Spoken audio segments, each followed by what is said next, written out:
Visiblement, ma première vidéo sur Medakabox vous a plu.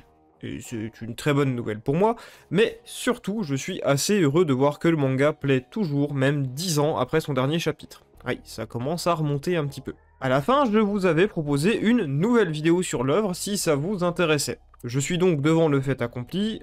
Ouais, ça a l'air de vous intéresser. Ça a clairement l'air de vous intéresser.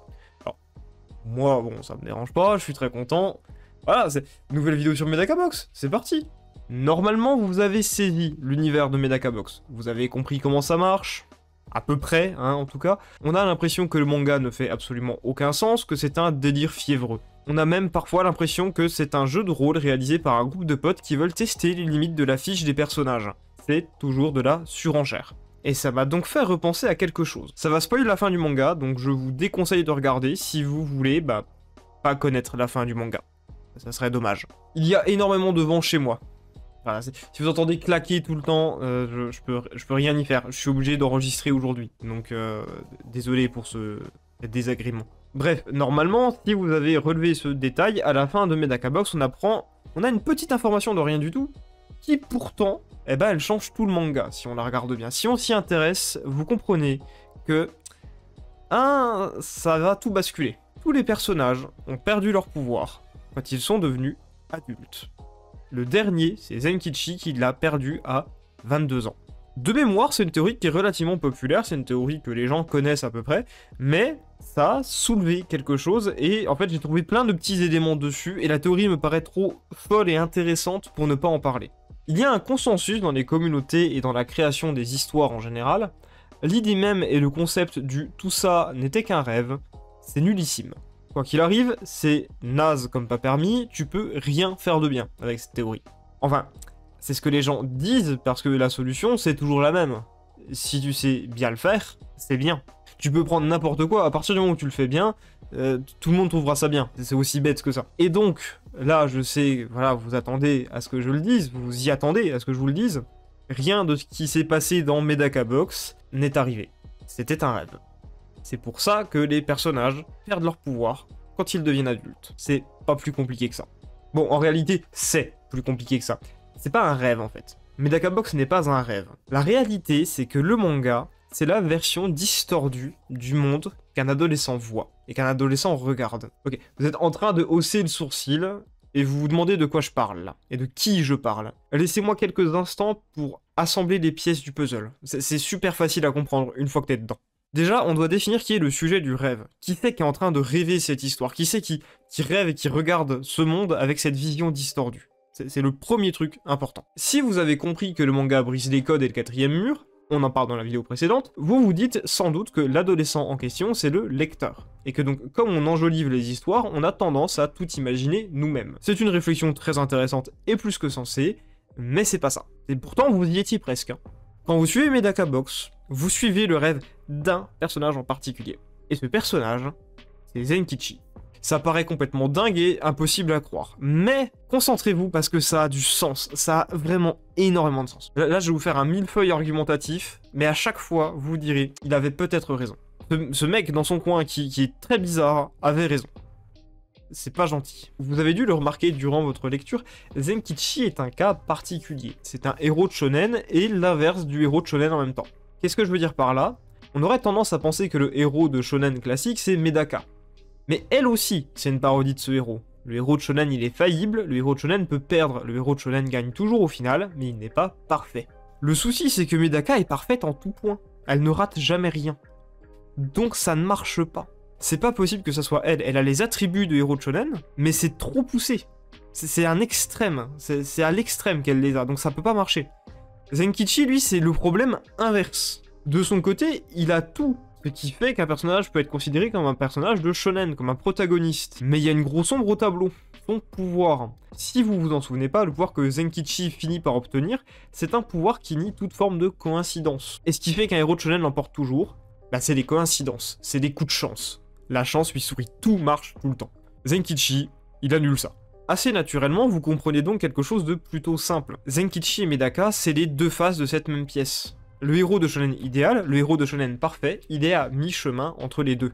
Il serait littéralement sur la tranche de cette pièce. Ni trop parfait, ni trop malchanceux. Zenkichi comme Medaka, ils exagèrent à mort le concept, mais d'une manière différente. Je vous parle de tout ça pour que vous puissiez un petit peu mieux saisir le personnage de Zenkichi et surtout comprendre pourquoi le manga c'est la vision distordue que cet adolescent peut voir.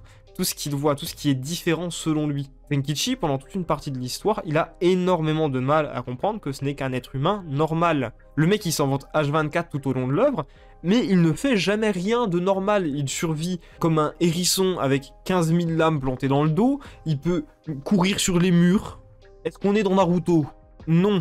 La claque de réalisation, elle survient quand il se rend compte qu'il est amoureux de Medaka. C'est à partir de ce moment où Zenkichi réalise. Il se vantait en permanence du fait d'être normal, mais il était tout aussi différent que les autres. Mais le fait qu'il puisse tomber amoureux et désirer quelqu'un, bah, c'est incompréhensible pour lui, c'est bizarre. C'est tout sauf normal. Alors que bon, il n'y a rien de plus normal en fait. Enfin, voilà, aimer quelqu'un, c'est normal, je pense. Et cette petite réalisation de rien du tout, c'est celle-ci qui me fait penser que c'est le monde selon Zenkichi. C'est sa vision distordue du monde à lui en particulier, c'est pas un autre personnage. Et la raison, elle est super simple. On a l'impression que Medaka attire les personnes anormales en permanence. Mais c'est pas elle, c'est Zenkichi. Tout lui est lié.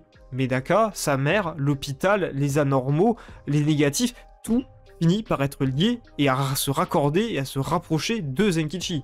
Tout le temps, en permanence, il les attire. Littéralement, si Medaka se met à aider les gens, c'est parce que Zenkichi lui demande. C'est-à-dire que le personnage, c'est celui qui donne son inspiration au personnage de base. C'est lui qui lui dit « fais ça ». Il dit ça à Medaka qu'on va suivre tout le long de l'œuvre. Il est quand même plutôt important, ce personnage. Et c'est ce truc qui explique pourquoi Medaka, elle est toujours parfaite. Elle a jamais été parfaite. Elle ne l'est pas, en fait. Si elle est incroyable, si elle a toujours raison, si c'est toujours la meilleure, c'est parce qu'on la voit avec les yeux de Zenkichi. On la voit à travers les yeux d'un garçon qui est fou amoureux d'elle. Depuis le début. C'est pour ça qu'elle a l'air parfaite. Rien qu'avec cette info, vous avez des pièces qui s'emboîtent et vous vous dites « Mais oui, ça paraît évident d'un coup. Personne n'a jamais eu de pouvoir dans ce manga, ça n'existe pas. Il y en a pas. Tous les pouvoirs, c'est comment Zenkichi aperçoit les gens, comment il les imagine, comment il les perçoit. C'est juste sa vision distordue. Si les pouvoirs sont liés à la personnalité des gens et à ce qu'ils dégagent, c'est à cause de ça. C'est parce que c'est selon les yeux de Zenkichi. Des exemples probants du genre, il y en a plein. Vous avez jamais trouvé ça bizarre que la négativité de Mukai change et devienne un simple pouvoir qu'elle contrôle? Alors que, comme par hasard, c'est la seule négative qui est super proche, voire même qui est amoureuse de Zenkichi. Bah, c'est pour ça. Les préjugés qu'il a sur cette fille finissent par disparaître au fur et à mesure qu'il apprend à la connaître. Donc, sa perception change. Donc, les pouvoirs de Mukai changent aussi.